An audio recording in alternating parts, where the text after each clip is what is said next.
Hi, this is Rosalie Marshall from V3. I'm here with a new iPhone 5, just to give you a brief overview of some of the new features.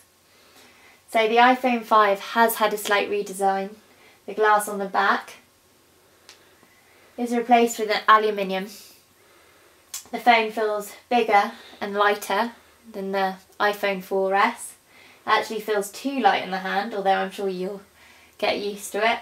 There was something about the weight of the iPhone 4S that made it feel a bit more powerful and robust than this one. In terms of the screen, it's bigger and now has increased from 3.5 inches to 4 inches. All that really means is you can fit an extra row of apps on there. Apple have now adopted a more uniform 16:9 aspect ratio as well. The phone carries an A6 processor, which seems to make it a little more responsive than its predecessor. On paper, the battery life has also improved, although it's hard to notice a real difference in the last few days we've been trialling the phone. Cameras, the rear camera,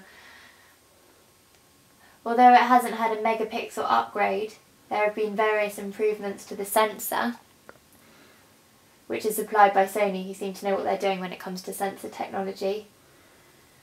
The images, let's take an image for you. The images appear more vibrant, with the highlights not washing out as much as the iPhone 4S. If you were to use the HDR feature, it would allow you to produce images of an even better quality.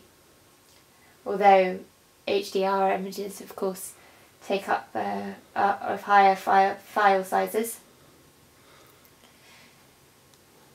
Video recording is still 1080p at 30 frames per second, which is slightly annoying for anyone in Europe or anyone who doesn't live in the US, as lights and everything else electrical tend to flicker in your video image. The front camera is now... The front camera is now a respectable 720p 1.2 megapixels with a backside illumination sensor, whatever one of those is. Maps. Maps. On first impressions, they seem to locate quicker than Google Maps, but that's about as good as it gets. Firstly, there's no street view, which I use constantly to check parking restrictions and the like, strange I know. When searching for names of businesses or streets, the maps can also put you in completely the wrong location. The operating system needs a full review in itself, but one of the cool things about the iOS 6 is that when someone calls you, you can reply with a text if you're busy, although, to be fair, Android have had this for ages.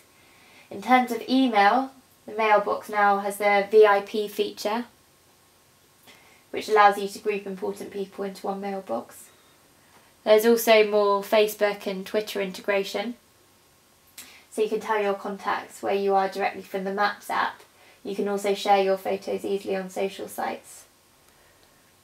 I guess the lack of near-field communication in the new iPhone is, for me, one of the biggest omissions considering Apple's history of innovation.